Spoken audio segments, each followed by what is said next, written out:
Good evening and welcome. I'm Khalid. This is the evening news. Let's have a look at tonight's top stories. First, Alifushi MP Mohammad Rashid submits a resolution to Parliament seeking the legislator's opinion on what actions Maldivian government should take against Israel.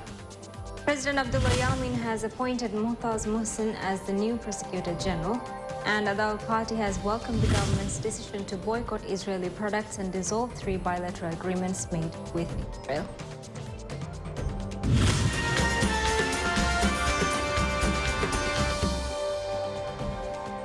MP Mohammad Rashid submits a resolution to Parliament seeking the legislature's opinion on what actions Maldivian government should take against Israel in response to the ongoing Israeli aggressions in Gaza that has left hundreds of innocent civilians dead. The first hearing of the resolution was conducted during today's hearing. It will be open for debate next week. Yesterday, government announced plans to ban products imported from Israel and also announced that 3 bilateral agreements signed with Israel during the Nasheed administration have been dissolved.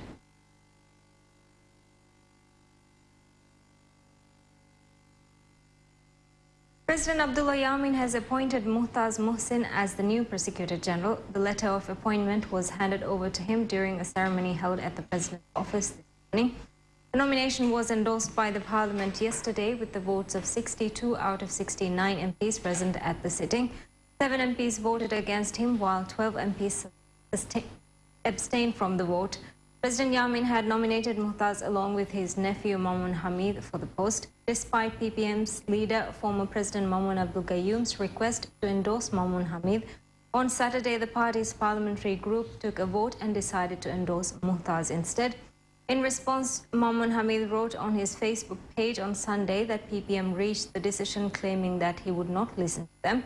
He wrote, quote, "Given this reasoning and the evident desire to install a puppet instead of someone who will uphold the law without fear or favor, I applaud the decision to endorse anyone other than me." During Saturday's vote taken by PPM's parliamentary group, 33 out of 38 MPs who took part in the meeting voted in favor of endorsing Muhtaz. Al Party has welcomed the government's decision to boycott Israeli products and dissolve 3 bilateral agreements made with Israel. In a press statement issued by the party, it was stated that government had made a bold decision by banning the imports and sale of Israeli products and dissolving the 3 agreements. It was also stated that the party warmly congratulates the government for taking such a bold step and hopes that government would show such courage in the future as well. The other party has expressed strong support in favor of the government's policies with regard to opposing Israeli hostilities in Palestine and pledged the party's full support to the government in enforcing policies.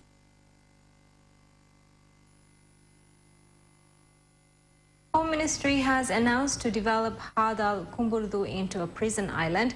Home Ministry's media official Tazmil Abdul Samad told DhiTV that the ministry has decided to develop Kumburdu, which was deserted in the wake of the 2004 tsunami, into a low-security prison island. He said that since the island was once inhabited, the houses and buildings located there will be developed and used to accommodate prisoners. Tazmil said that prisoners will be allowed to roam free in the island after they are taken there. He said that no prisoner will be given the chance to escape, as DPRS guards will be present on duty 24 hours a day. He said that prisoners will be required to work on their own to receive food rations and other necessities. Speaking to the TV on developing the country's first prison island, Home Minister Omar Nasir had said that the island will have well-disciplined elderly prisoners and those who have committed minor offences. Minister Omar said that all prisoners on the island will be provided with all the basic services. Great revolution being brought to the prison system. So by the time the project is complete, I estimate that only 300 to 400 prisoners will be behind the bars. Around 300 prisoners will form the prisoners' labor force. The remaining elderly prisoners and prisoners about to complete their sentences will be transferred to a low-security prison, which is a separate uninhabited island with a few buildings. The 4th category will have prisoners roaming free with electronic tags attached to their feet that would let the prison system know their location.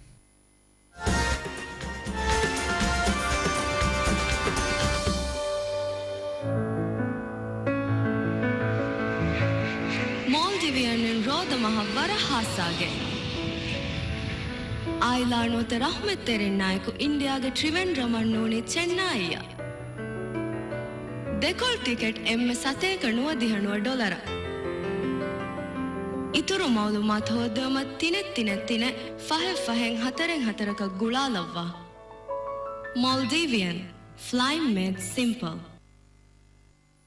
Welcome back in more news. The Gaza Maldives Relief Fund initiated by Adalat Party receives over 1 million rupiah within just 5 days. The fund opened on Thursday to help Palestinians afflicted by the ongoing Israeli hostilities in Gaza has received 1,012,408 rupiah within the past 5 days. An official of the fund committee said that in addition to the boxes installed at the Islamic Center, Artificial Beach, Belanage and the Tsunami Monument, donations can now be made via Bank of Maldives and Islamic Bank. Dollar and Maldivian rupiah accounts have been opened at both the banks for the purpose. According to the fund committee, the fund will remain open for a month. The funds collected will be used to provide food and medicine to Palestinians. Over 500 Palestinians have died due to the ongoing Israeli aggression in Gaza, including women.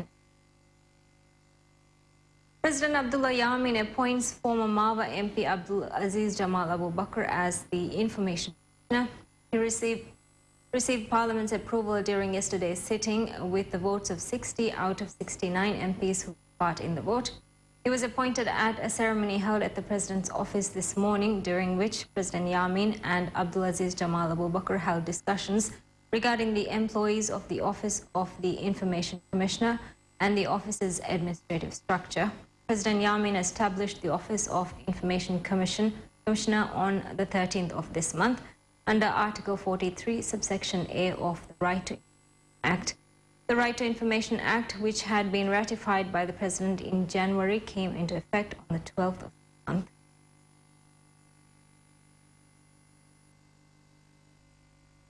Elections Commission has decided to remove its Secretary General Asim Abdus Sattar from the post. Sources say that the decision was made citing failure to fulfill his duties and responsibilities after evaluations. During the evaluation process, he did not receive even 70% marks.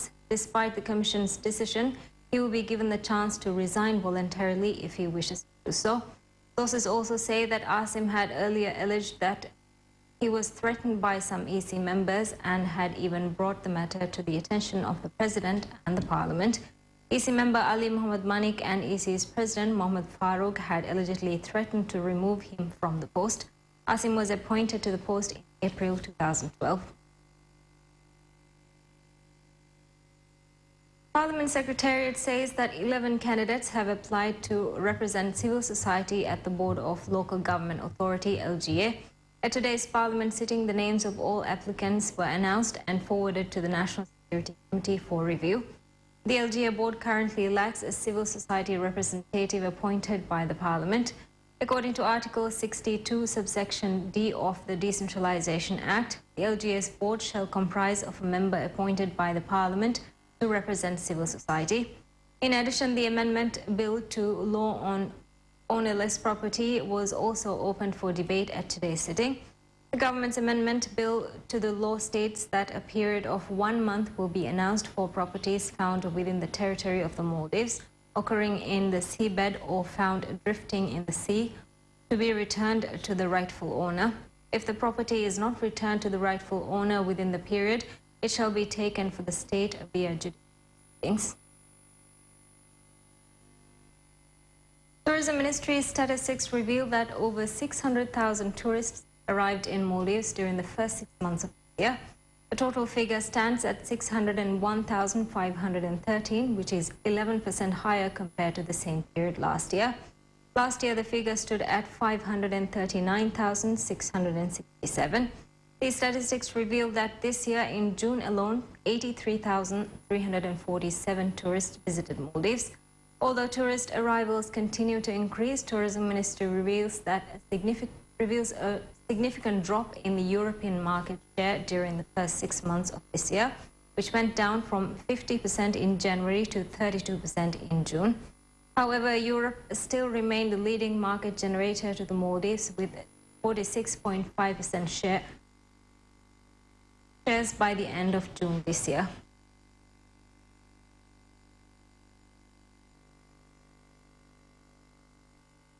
And that concludes tonight's evening news. Thank you for watching.